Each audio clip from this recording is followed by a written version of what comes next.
গতকাল বুধবার জাতির উদ্দেশ্যে দেয়া ভাষণে রাষ্ট্র সংস্কারের রূপরেখা এবং নতুন পরিকল্পনার কথা জানিয়েছেন প্রধান উপদেষ্টা অধ্যাপক ডক্টর মোহাম্মদ ইউনূস।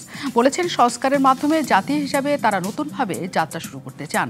আর সংস্কার করার প্রাথমিক পদক্ষেপ হিসাবে 6টি কমিশন গঠন করার সিদ্ধান্ত নেওয়া হয়েছে। এসব কমিশনের প্রধানরা আনুষ্ঠানিকভাবে আগামী 1 অক্টোবর থেকে কাজ শুরু করবে এবং পরবর্তী 3 মাসের মধ্যে সম্পন্ন হবে।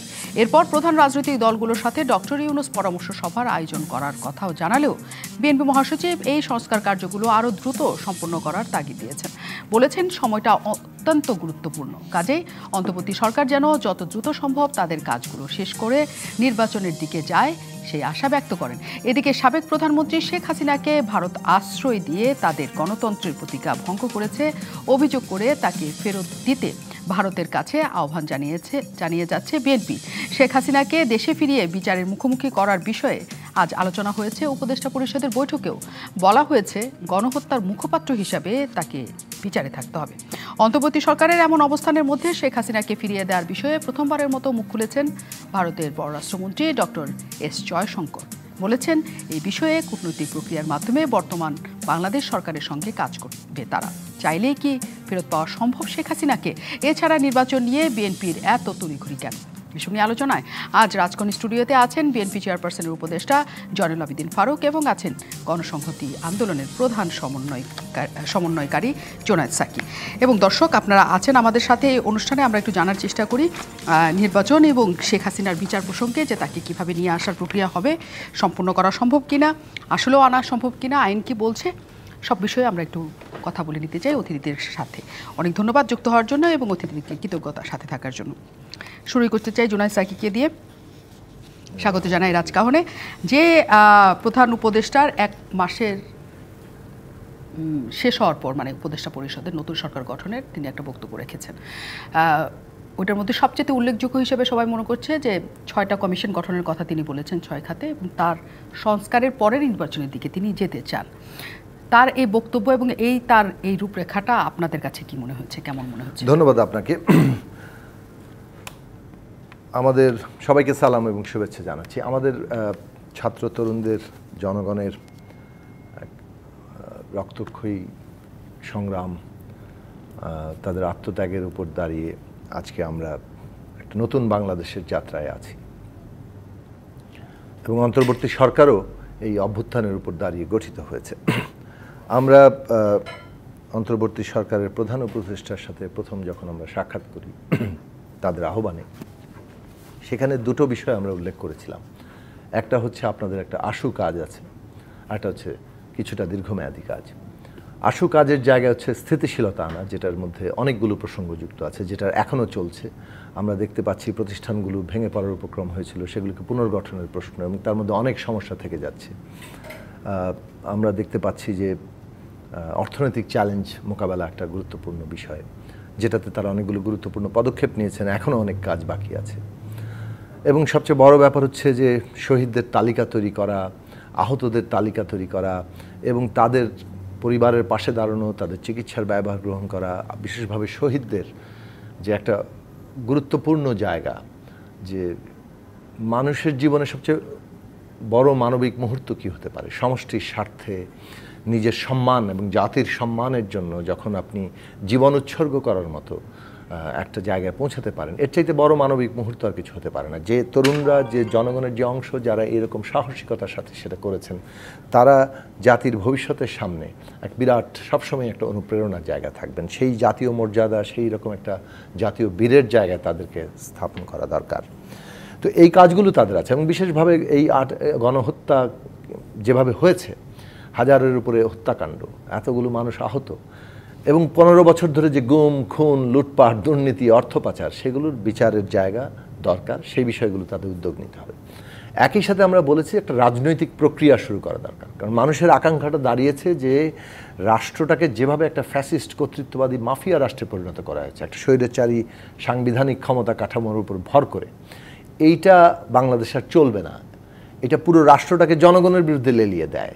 কাজে আমাদের নতুন একটা বন্দোবস্ত লাগবে, নতুন গণতান্ত্রিক রাজনৈতিক বন্দোবস্ত লাগবে, তার জন্য গণতান্ত্রিক সংবিধান লাগবে। সেইটা শিক্ষার্থীরা আছেন, রাজনৈতিক দলগুলো আছে, শ্রেণী পেশার বিভিন্ন অংশ আছে, এই অংশীজনদের সাথে আলোচনার মধ্য দিয়ে একটা প্রক্রিয়া শুরু করতে হবে।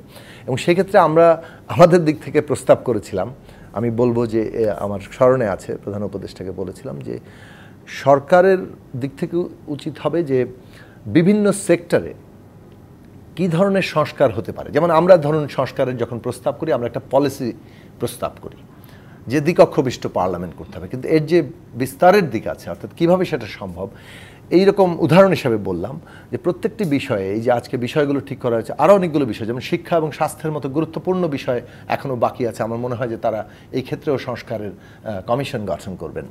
এই কমিশনগুলো দরকার যাতে করে তারা প্রস্তাবনা করেন এবং তারা এই অংশীজনদের সাথে আলাপ আলোচনার প্রক্রিয়ায় একটা প্রস্তাবনা তৈরি করেন। নেসেসারিলি তাদের প্রস্তাবনা পুরোটাই যে হবে তা না, আর অংশীজনদের তর্ক থাকবে, এটাই গণতান্ত্রিক প্রক্রিয়া, কিন্তু এটা শুরু করা দরকার। আমরা আশাবাদী যে সরকার একদিকে যেমন আশু পরিস্থিতি মোকাবেলার জন্য চেষ্টা করছেন, যদিও আমরা মনে করি অনেকগুলো কাজ সেখানে আছে, অনেক রকম স্যাবোটাজ চলছে, আবার জনগণের দিক থেকে অনেক দাবি দেওয়া আছে। ফলে এই যে জনগণের দাবি দেওয়া অনেক ক্ষেত্রে সেগুলোকে ব্যবহার করে স্যাবোটাজের তৎপরতা চলছে। যেমন পোশাক খাতে অস্থিরতাকে আমরা দেখছি, শ্রমিকদের মধ্যে অসন্তোষ আছে, কিন্তু সেটাকে কাজে লাগিয়ে অনেকে শ্রমিক আন্দোলনকে ব্যবহার করে একটা ভয়ঙ্কর ষড়যন্ত্রের জায়গাতেও আছে। কাজে এই বিষয়গুলো তাদের মোকাবেলা করার জন্য রাষ্ট্রটাকে যেভাবে এফেক্টিভ করা দরকার, প্রতিষ্ঠানগুলোকে যেভাবে এফেক্টিভ করা দরকার, পুলিশ প্রশাসন সহ আইন শৃঙ্খলা প্রশাসন সবগুলো জায়গায়, তেমনি এই রাজনৈতিক প্রক্রিয়াটাও মানুষ দেখতে চায় যেটা শুরু হয়েছে। এবং এই কমিশন গঠন করা হয়েছে, এটা একটা গুরুত্বপূর্ণ পদক্ষেপ। দ্রুতই রাজনৈতিক দল, শিক্ষার্থী, অংশীজন, শ্রেণী পেশার প্রতিনিধি সকলের সাথে আলোচনা শুরু হবে, যেটা মানুষকে আশ্বস্ত করবে যে কী ধরনের কাজগুলো আমাদের দরকার, সেটা যেমন আলোচনা হচ্ছে, কাজগুলো একই সাথে আবার সময়টাকেও ঠিক করে দিবে। মানে আপনি কি কাজ করবেন, কতটা সময় লাগবে, সেটাও ঠিক করে দিবে যে আসলে একটা গণতান্ত্রিক নির্বাচনের পরিবেশ কিভাবে তৈরি হবে, কিভাবে আমরা একটা গণতান্ত্রিক সংবিধানে পৌঁছাবো, এবং আমরা আসলে বাংলাদেশের আকাঙ্ক্ষিত যাত্রা, নতুন গণতান্ত্রিক রাজনৈতিক বন্দোবস্ত, সেই জায়গাটা আমরা যেতে পারবো। তো আমি মনে করি যে প্রধান উপদেষ্টার গতকালকের ভাষণ সেটা অনেকগুলো মানুষের আকাঙ্ক্ষার জায়গা পরিষ্কার করেছে। মানে যে অস্বস্তির জায়গা বা যাই বলি না কেন একটু জন্ম হয়েছিল যে রাজনৈতিক দলগুলোর মধ্যে যে কবে নাগাদ নির্বাচন হবে বা কি হতে যাচ্ছে স্পষ্ট নয়, সেটার একটু হলেও সেখানে দিক পাওয়া গেছে অন্তত গতকালের ভাষণে। দেখুন, রাজনৈতিক দলগুলো আমরা বলেছি যে একটা এই রাজনৈতিক প্রক্রিয়ার মধ্যে দিয়ে, আলোচনার মধ্যে দিয়ে এটা শুরু হবে, এবং বিএনপির মতো বড় রাজনৈতিক দল তারাও একটা শেষ পর্যন্ত তাদের অবস্থানটা হচ্ছে যৌক্তিক সময়সীমা। কাজে এইটা কিন্তু সময়সীমাটা ঠিক করার ব্যাপারটা আলোচনার প্রক্রিয়ার বিষয়, এবং আমরা আশা করি যে দ্রুতই আলোচনা মধ্য দিয়ে এই জায়গাগুলো ঠিক হবে। একদম, অনেক ধন্যবাদ জয়নাল আবদুল ফারুক আমাদের সাথে আছেন, অনেক ধন্যবাদ আমাদের সাথে যুক্ত হওয়ার জন্য। রাজনৈতিক দলগুলো অবশ্যই আলোচনায় বসতে চায়, যেহেতু সংস্কার করার জন্য 6টা কমিশন গঠন করা হয়েছে। এই 3 মাসের মধ্যে এই কমিশনগুলি সংস্কার কাজ করবে। আপনারা কি চান যে এই কমিশনগুলো যখন সংস্কারের কাজগুলো করছে একই সময়কালে রাজনৈতিক দলগুলোর সাথেও বৈঠক হওয়া উচিত, নাকি সংস্কার কাজগুলি শেষ হওয়ার পরে রাজনৈতিক দলগুলোর সাথে বৈঠক হওয়া উচিত? হ্যাঁ, আপনাকে অনেক ধন্যবাদ যে অনেকদিন পর রাজভবনে আসা হলো। সবাইকে ধন্যবাদ, শুভরাত্রি। এমন এক মুহূর্তে আজকে এখানে উপস্থিত হয়েছি যখন বাংলাদেশের রাজনৈতিক যে অবস্থা এখন চলছে, সকলের মনে একটা আশা। 1 মাস আজকে 6 দিনের মতো অতিবাহিত হলো। আমি ব্যক্তিগতভাবে একজন রাজনৈতিক কর্মী হিসেবে যেটা আমি মনে করছি একটা রাজনৈতিক দলের পদবি না নিয়ে কর্মী হিসাবে, যে 1 মাস 11 দিনে যে প্রসেসগুলা ইন্টেরিয়াম গভর্নমেন্ট নিয়েছে সেগুলো মানুষ সুখী, মানুষ খুশি, মানুষ একটা আস্থা এই সরকারের উপর দেখা যাচ্ছে, যেটা আমি এই ঘটনার পরেই কিন্তু বাংলাদেশে একটা অঞ্চলে পানিতে ভেসে গেছে, সে এলাকাটা আমারও পড়েছে, সে কারণে আমাকে ম্যাক্সিমাম টাইম এই গ্রামে থাকতে হয়েছে। আজকেও আমার আশা হয়েছে শুধু আপনাদের অনুষ্ঠানের জন্য, না আমি আসতাম না, এখনও পানি নামছে না। কিন্তু তো সে কারণে এই কথাটা বলা যে 6 জন ব্যক্তির ফটো দেখলাম, যে এদেরকে ম্যাক্সিমাম কে চিনি আর কি জানি, তো ভালো পদক্ষেপ, ভেরি গুড। কিন্তু 3 মাসের মধ্যে রিপোর্ট দেওয়ার পরে এই রিপোর্ট নিয়ে আবার রাজনৈতিক দলের সাথে আলোচনা করে যে সময়ক্ষেপণটা হবে, এইটাতে মানুষের কথা, এটা আমার কথা না, যে চা দোকানে আলোচনায় ত্রাণ বিলি করতে যেটা মানুষ বলেছে, যে আবার একটা 1/11-এর সময় আমরা দেখেছি যে সংক্ষিপ্ত সময়ের মধ্যেই 1/11 আমরা যারা করছে তারা ক্ষমতা হস্তান্তর করবে নানা, কিন্তু করতে করতে 2 বছর সময় অতিবাহিত হয়েছে। সে কারণে জনগণ ইতিমধ্যে বলা শুরু করেছে, সরকারের আন্তরিকতার দিকে কোনো সমালোচনা নাই। সমালোচনা একটাই, যে 3 মাসের জন্য একটা কমিশন করেছে, 3 মাস পর আরও একটা সময় এক্সটেনশন করতে পারে, আরও সময় নিতে পারে। এত জঞ্জাল, এত মানে বাংলাদেশের 16 বছরে এত জঞ্জাল সৃষ্টি হয়েছে সব ক্ষেত্রে। তো এগুলো পরিষ্কার করে কমিশন গঠন করে রিপোর্ট চিফ অ্যাডভাইজারের কাছে দেওয়া, চিফ অ্যাডভাইজার আবার অ্যাডভাইজারি কমিটিতে মিটিং করা, আবার রাজনৈতিক দলের সাথে মিটিং করা।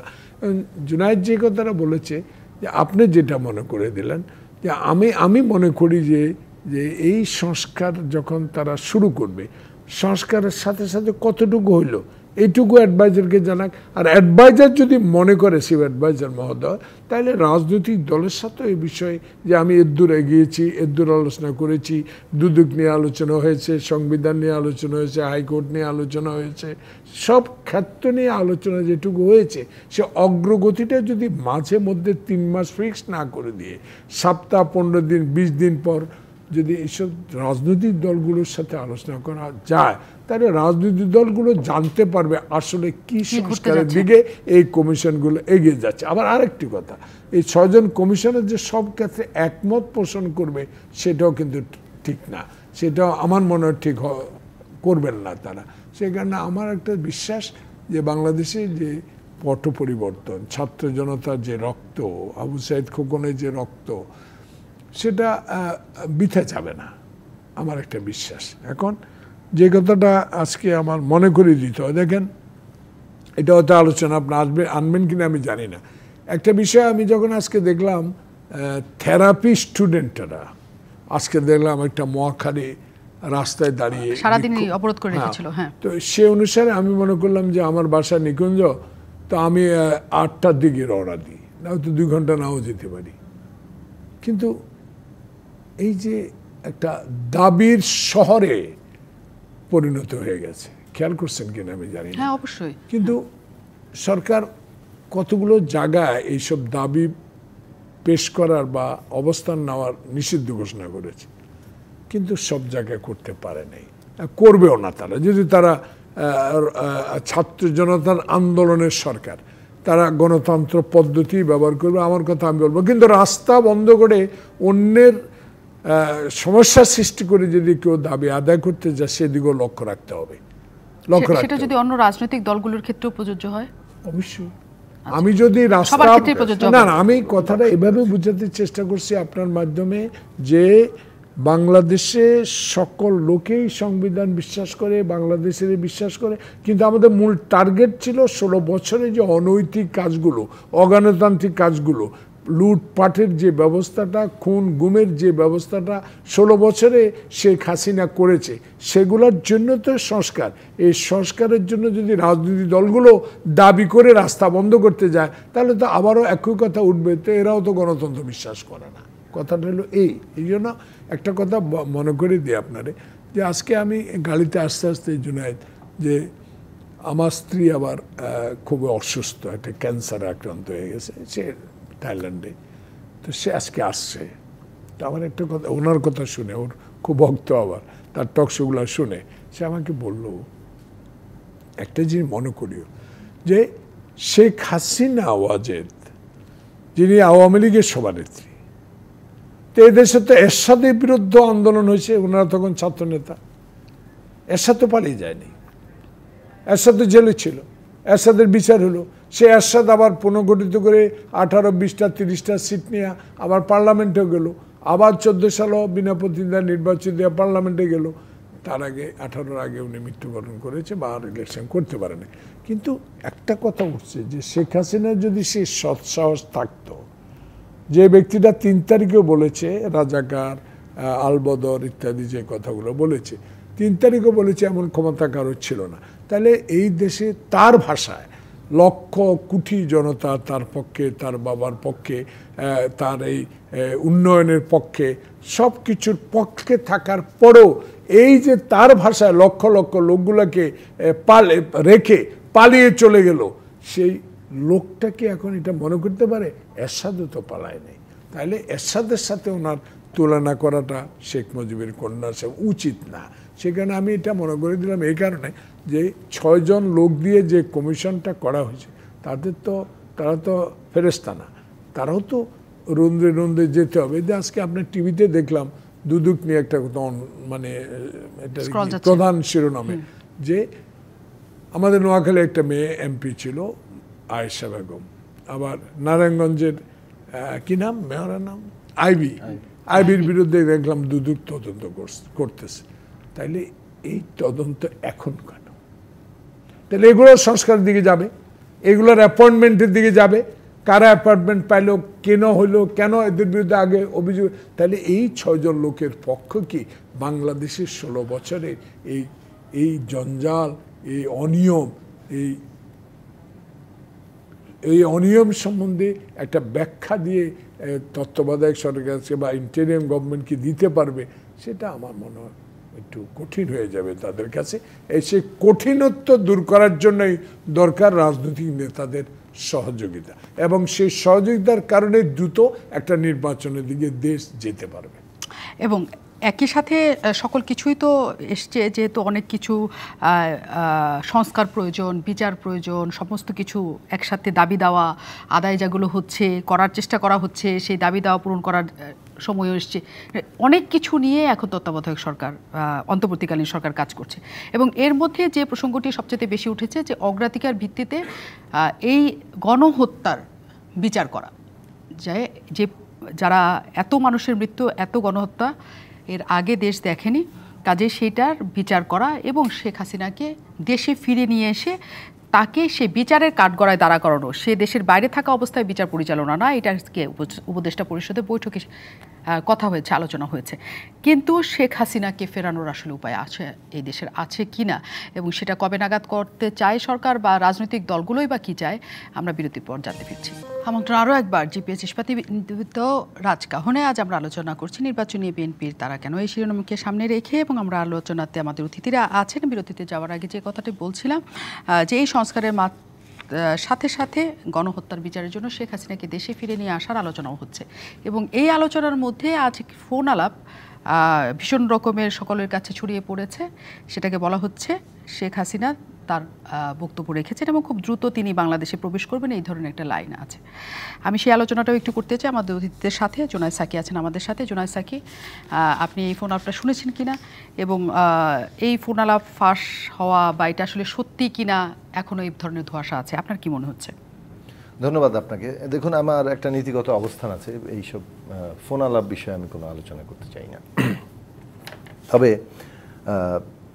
যে জায়গাটা আমি পরিষ্কার করে বলতে চাই যে বাংলাদেশে বিশেষভাবে একটা তো হচ্ছে জুলাই আগস্টের গণহত্যা, এবং 15 বছর ধরে, এবং আমরা বলবো যে 2014, 18 এবং 24-এর যে মানুষের ভোটের অধিকার কেড়ে নেওয়া, গুম, খুন, লুণ্ঠন, অর্থ পাচার, এবং বাংলাদেশের সবগুলো প্রতিষ্ঠান নানাভাবে ধ্বংস করা, এবং যে শাসন ব্যবস্থাটা এই দেশের জনগণের উপর চাপিয়ে দেওয়া হয়েছে, এবং সবশেষে আবারও আমাদের সন্তানদেরকে যেভাবে হত্যা করা হয়েছে, সব কিছুর কেন্দ্রে ছিলেন শেখ হাসিনা।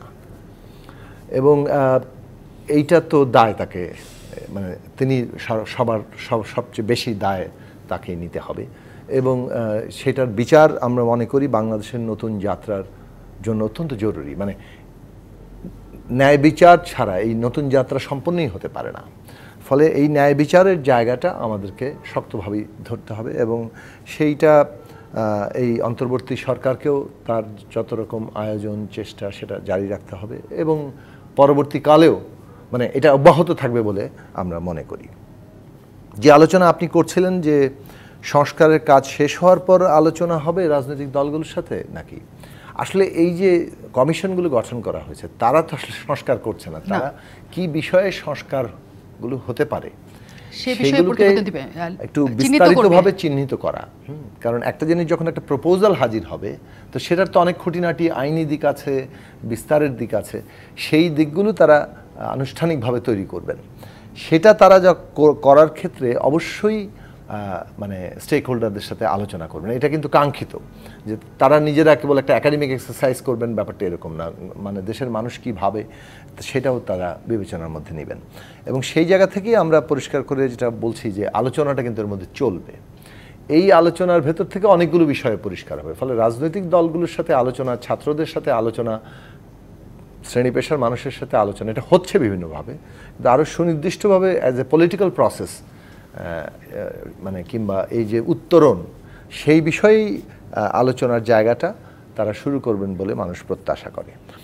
এখন এখানে একটা বড় ব্যাপার দাঁড়িয়ে গেছে যে যেহেতু নানাভাবে একটা পতিত সরকার, তাদের লোকজনরা একটা স্যাবোটাজ করার চেষ্টা করে যাচ্ছেন, সেটা আমরা নানাভাবে টের পাই। দেশেই তো আমরা থাকি, ফলে প্রশাসন থেকে শুরু করে বিভিন্ন স্তরে সেটা যে চেষ্টা আছে সেটা বোঝা যায়।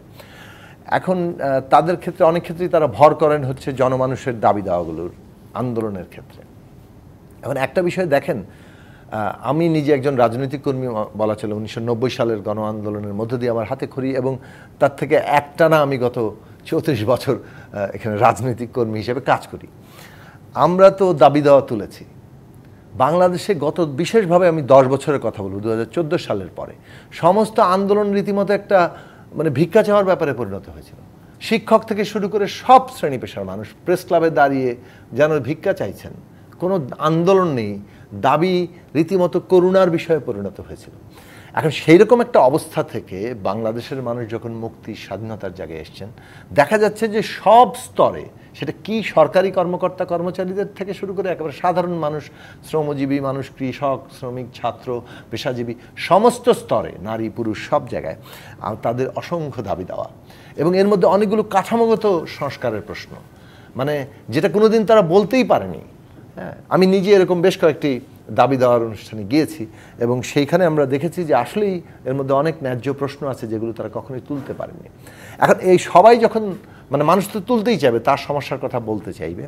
এখানে দুটো দিক আছে, একটা হচ্ছে বাস্তব ন্যায্যতার জায়গা, আবার ওই যে বললাম যে পতিত স্বৈরাচারী শক্তি নানান ঘটনাকে ব্যবহার করছে, যেটা আমরা আনসারদের ইয়ের ক্ষেত্রে দেখেছি যে হ্যাঁ, আনসারদের দাবির ক্ষেত্রে যেমন ন্যায্যতা আছে, কিন্তু আবার এটাকে ব্যবহার করার একটা ভয়ঙ্কর চেষ্টা আমরা দেখলাম।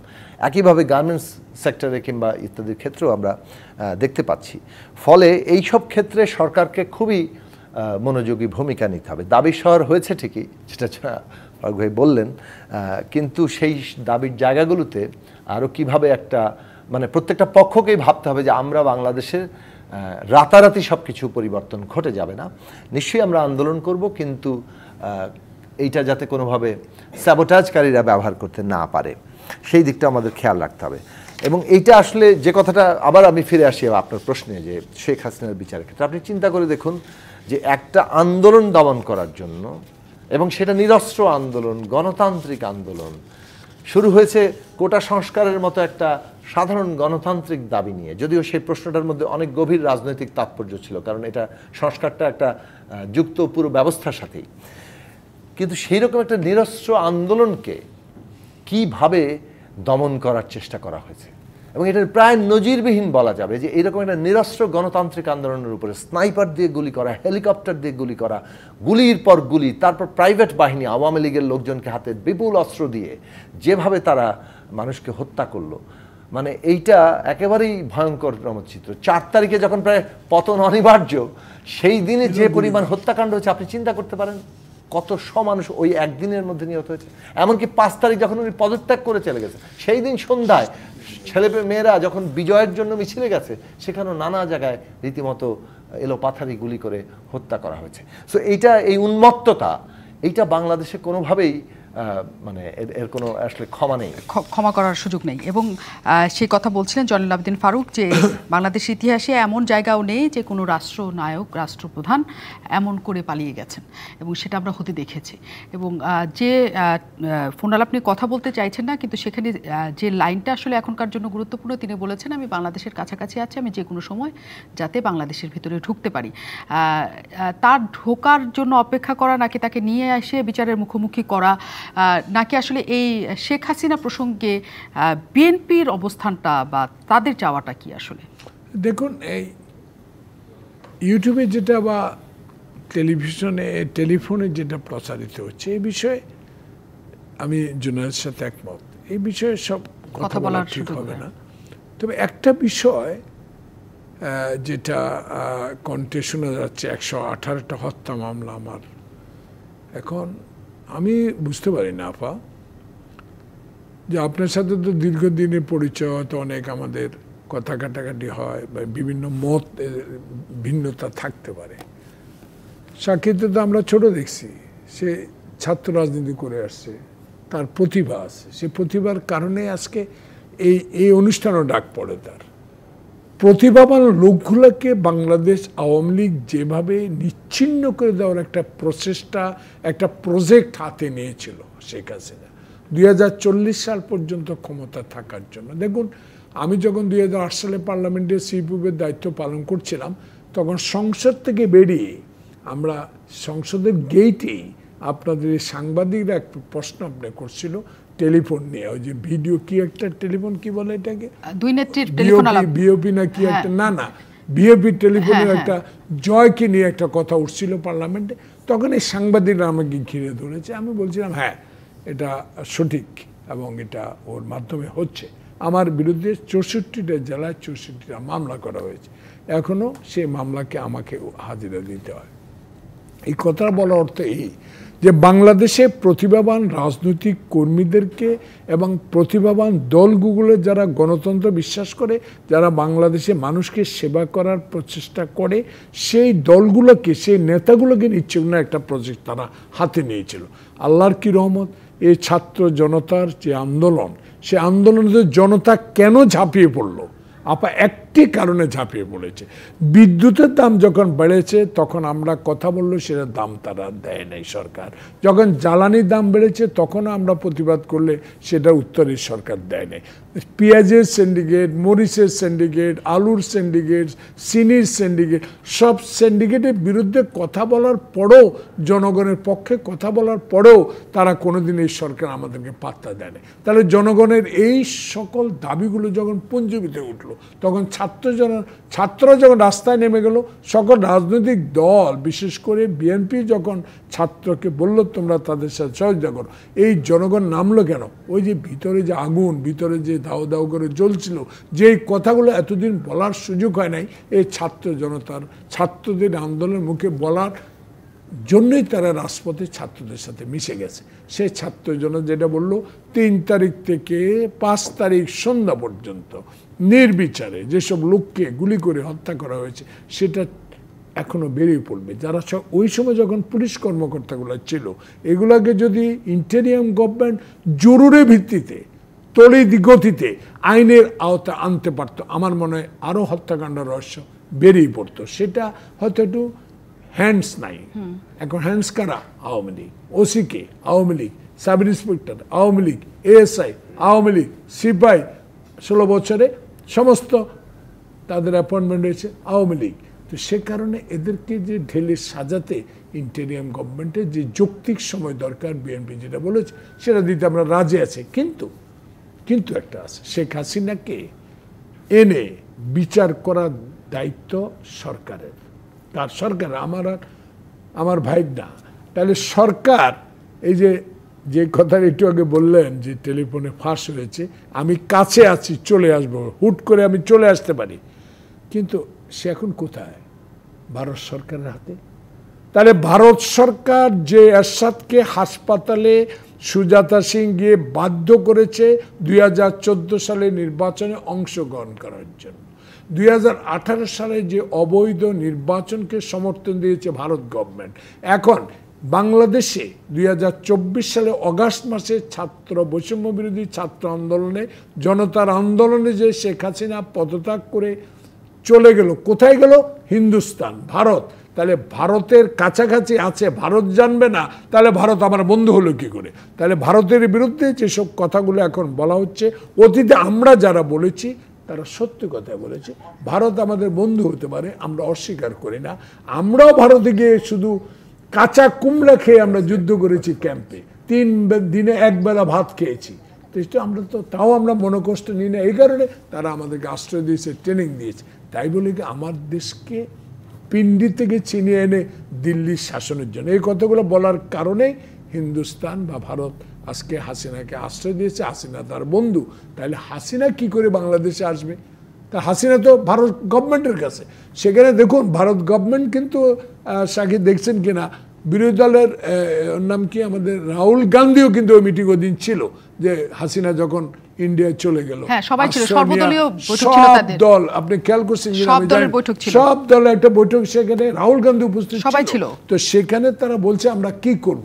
তাহলে রাজনাথ সিং কদিন আগে যে কথাগুলো বলেছে, একটা স্বাধীন সার্বভৌম দেশের বিরুদ্ধে যুদ্ধের কথা বলা, একটা বৃহত্তর গণতান্ত্রিক দেশের প্রতিরক্ষা মন্ত্রী কতটুকু সহনীয়। সে কারণে আমি মনে করি শেখ হাসিনাকে হুট করে চলে আসে যদি ভিডিওটা সত্যি হয়, তাহলে ভারতকে আমি গণতান্ত্রিক দেশ হিসেবে বিশ্বাস করব না। তাহলে ভারতের এখন উচিত, বন্দি বিনিময় যখন আছে, আমার সরকারের উচিত, আমি দাবি করব সরকারের কাছে, যারা আমার ছাত্রদেরকে গুলি করে হত্যা করেছে নৃশংসভাবে, সেই হত্যাকারীর নির্দেশদাতা ভারতে আছে, তাকে অনতিবিলম্বে আনতে হবে বন্দি বিনিময় চুক্তি, এবং চুক্তির মাধ্যমে, এবং যেটা কূটনৈতিক চ্যানেল আছে সেটার মাধ্যমে হুট করে কেউ চলে আসবে, সেটার ব্যাপারে আপনারা অবশ্যই সজাগ থাকতে বলেছেন, এবং নিশ্চয়ই ভারত সেটা করবে কিনা সেটা নিয়ে আপনারা প্রশ্ন তুলেছেন। কিন্তু আমরা বিরতির পর অবশ্যই জানতে চাই যে এই পরিস্থিতিতে যে আন্দোলনগুলো, দাবিগুলো আদায়ের চেষ্টা হচ্ছে রাস্তায়, সেগুলোকে বলা হচ্ছে যে অনেক ষড়যন্ত্র সেগুলির মধ্যে নিহিত। কিন্তু জনগণের যে দাবি, সেগুলো কোনটা দাবি, কোনটা আসলে ষড়যন্ত্র, সেটি বাছাই করার প্রক্রিয়া কি আসলে কোথাও আছে কিনা, আমরা বিরতির পর জানতে আসছি।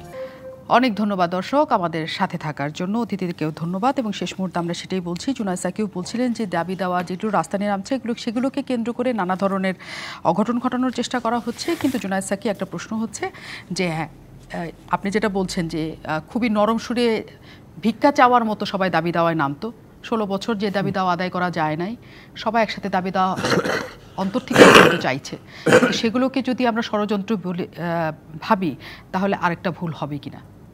ধন্যবাদ আপনাকে। আমি পুরো জিনিসটা বলছি যে দেখুন, দাবি দেওয়া অনেক বিভিন্ন অংশের মানুষের দাবি দেওয়ার মধ্যে ন্যায্যতা আছে, এবং দাবি দেওয়া মানুষ তুলছেন, যারা নিজেদের দাবি নিয়ে আন্দোলন করতে চাইছেন, তার মধ্যেও হয়তো একটা জেনুইন জায়গায় আছে। কিন্তু অনেক সময় যেটা হয় যে এসব ক্ষেত্রে এই সুযোগ সন্ধানীরা এটাকে ব্যবহার করার চেষ্টা করছেন। বিশেষত পোশাক শিল্পের ক্ষেত্রে দেখা যাচ্ছে, শ্রমিকরা হয়তো আন্দোলন করছেন, কিন্তু একদল লোক তার মধ্যে ঢুকে একটা নানাভাবে ভ্যান্ডালাইজ করা, যাকে বলে, মানে নানাভাবে ভাঙচুর ইত্যাদি, কিংবা কাজ বন্ধ করে দেওয়া, এই ধরনের জায়গাগুলো করছেন। এবং এর পেছনে একদল সুযোগ সন্ধানীর যেমন অবস্থান আছে, তারপরে যেটা সরকারের যারা দোসর, তারাও নানাভাবে একটা অস্থিতিশীলতা তৈরির চেষ্টা করছে। সেই দিক থেকে আমাদের আহ্বান থাকবে, বিশেষত যারা শ্রমিকদের পক্ষে কাজ করেন, তারা শ্রমিকদেরকে এই বিষয়ে সচেতন করবেন যে কারখানা চালু থাকা, উৎপাদন চালু থাকা, সময় মতো শিপমেন্ট হয়, এগুলো গার্মেন্টস সেক্টরের জন্য অত্যন্ত জরুরি। কারণ গার্মেন্টস সেক্টর তো একটা নির্দিষ্ট সময়ের মধ্যে শিপমেন্টের জায়গায় মানে না করতে পারলে তারা বড় ধরনের একটা চাপের মধ্যে পড়বে। ফলে শ্রমিকদের এই জিনিসটা ভাবা দরকার যে তারা তাদের মজুরি বলেন, অন্য যে কোনো বিষয়ের দাবি দেওয়া বলেন, সেই দাবি দেওয়া তাদের দরকার। কিন্তু চাকরি যদি হারিয়ে যায়, কারখানায় যদি বন্ধ হয়ে যায়, তখন তো আরও বড় বিপদের ঝুঁকির মধ্যে পড়বে। ফলে যারা ষড়যন্ত্রকারী, তারা চাইবে যে কারখানা বন্ধ হয়ে যাক, কিংবা অর্থনীতি একটা চাপের মধ্যে পড়ুক। ফলে এইটা শ্রমিকদের এখন বোঝার বিষয় যে আমরা আমাদের দাবি আদায় করব, সেটার জন্য নিয়মতান্ত্রিক দাবি উত্থাপন করব, কিন্তু কোনোভাবে কারখানা বন্ধ করার ষড়যন্ত্র যাতে সফল না হতে পারে, সেটার দিকে আমরা সচেতন থাকব। এইটা প্রত্যেকটি আন্দোলনের ক্ষেত্রেই এখন আন্দোলনকারীদের সচেতনতাটা খুব জরুরি। আমি আন্দোলনকারীদের পক্ষে, কিন্তু আন্দোলনকারীরা মনে রাখতে হবে, এই ছাত্র জনতার গণ অভ্যুত্থানের মধ্যে দিয়ে আমরা যে নতুন বাংলাদেশের যাত্রা করছি, কোনোভাবে কোনো পক্ষই দোসররা আমরা তো বটেই পতিত সরকারের, এবং কোনো পক্ষই যাতে এই এই এই আমাদের অর্জনকে নস্যাৎ করতে না পারে। দ্বিতীয় আরেকটা বিষয়ে, পুরনো বিষয়ে আসি। দেখুন, আমরা এই সরকার, অন্তর্বর্তী সরকারের উপর আস্থা রাখি। তারা আমাদের এখানে যে হত্যাকাণ্ড হয়েছে, যে অত অন্যায় হয়েছে, তার বিচার, যারা যারা এর জন্য দায়ী, একেবারে হুকুমদাতা থেকে শুরু করে তাদের প্রত্যেককে, যাদেরকে দেশে ফিরিয়ে আনা থেকে শুরু করে সমস্ত প্রক্রিয়ায় এই কাজটি অত্যন্ত দৃঢ়তার সাথে এবং ন্যায় বিচার প্রতিষ্ঠার জায়গা থেকে একদম শুরু করবে। আমি একটু জয়নুল আবদিন ফারুকের কাছেও শেষ পর্যন্ত জানতে চাই, আপনিও একই সাথে বলেছিলেন যে যে পরিমাণ দাবির শহর এটা আপনি নিজেই বলেছেন, এবং এই দাবি চলতে থাকবে আরও অনেক মাসও হয়তো।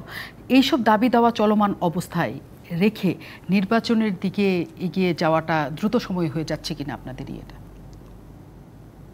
আমি জুনায়েদের সাথে সম্পূর্ণ একমত। আন্দোলনও করব, দেশকেও ভালোবাসবো, ফ্যাক্টরিও চলবে, বেতনও দিব, ন্যায্য শ্রমের দাবিও আমরা পূরণ করব, কিন্তু যাতে ষড়যন্ত্রকারীরা শ্রমিকদের এই ষড়যন্ত্রের ফেলে আমাদের দেশের অর্থনৈতিক মেরুদণ্ড না ভেঙে দেয়। যেহেতু বিগত দিনগুলোতে উন্নয়ন যত হয়েছে তার 4 ডবল দুর্নীতি হয়েছে, 5 ডবল টাকা বিদেশে চলে গেছে। তাহলে এগুলো রিকভার তত্ত্বাবধায়ক সরকারের পক্ষে 1 মাসে সম্ভব না, 10 বছরও সম্ভব না। তাহলে 10 বছর তার সময় নেওয়া যাবে না, যেহেতু রাজনীতি হলো জনপ্রতিনিধির হাতে ক্ষমতা হস্তান্তর সংবিধান মোতাবেক, সেটাও ওনারা করতে হবে, দাবিও মানতে হবে। সে দাবিগুলো ন্যায্য কিনা, দাবি তো করবে, সে ন্যায্য দাবির প্রতিও সরকারের বিবেচনা আনতে হবে। আমরা কাউকে ঠকাতে চাই না, এই সরকার ঠকাবার সরকার না। তাই যৌক্তিক সময়টা আমার নেতা মির্জা ফখরুল ইসলাম বলেছে, যৌক্তিক সময়ের মধ্যেই জনপ্রতিনিধির হাতে ক্ষমতা হস্তান্তর করা প্রয়োজন। তাহলে ইন্টেরিয়াম গভর্নমেন্ট যে দাবিগুলা শেষ করতে পারবে না, মানতে পারবে না, সেগুলো জনপ্রতিনিধিরা আস্তে আস্তে বিবেচনা আনে, সবার সুখ দুঃখ মিলিয়েই যাতে 16 বছরের ইতিহাস আবার পুনরাবৃত্তি না হয়, সেটার দিকে নজর রেখে যেই জনপ্রতিনিধিরা যেই দলেই ক্ষমতা আসুক তারা সেদিকে চেষ্টা করবে। তবে আমার একটি অনুরোধ থাকবে, এই যে যারা এখন আজকে সচিব মহোদয় বলেছে দেশি এবং আন্তর্জাতিক ষড়যন্ত্রের কারণে আজকে প্রায়, আমিও একটা ফ্যাক্টরির মালিক, তাহলে আজকে যদি 100 ফ্যাক্টরি আসলে এতে বন্ধ হয়ে যায়, কালকে আমার শিপমেন্ট আছে, তাহলে আমাকে 40% সেই শিপমেন্টের জরিমানা দিতে হবে। সে কারণে আমি অনুরোধ জানাবো সকলকে, ইন্টেরিয়াম গভর্নমেন্টকে সহযোগিতা করা উচিত। যত তড়িৎ গতিতে সংস্কার হবে, যত তড়িৎ গতিতে দুর্নীতিগ্রস্ত নয় এমন ব্যক্তিকে নির্বাচন কমিশন বানাবে, সেই নির্বাচনে আমার ভোট আমি দিতে পারবো। 1991 সালের মতো রশি টানিয়ে একটা নির্বাচনে জনপ্রতিনিধির হাতে ক্ষমতা হস্তান্তর করা হবে।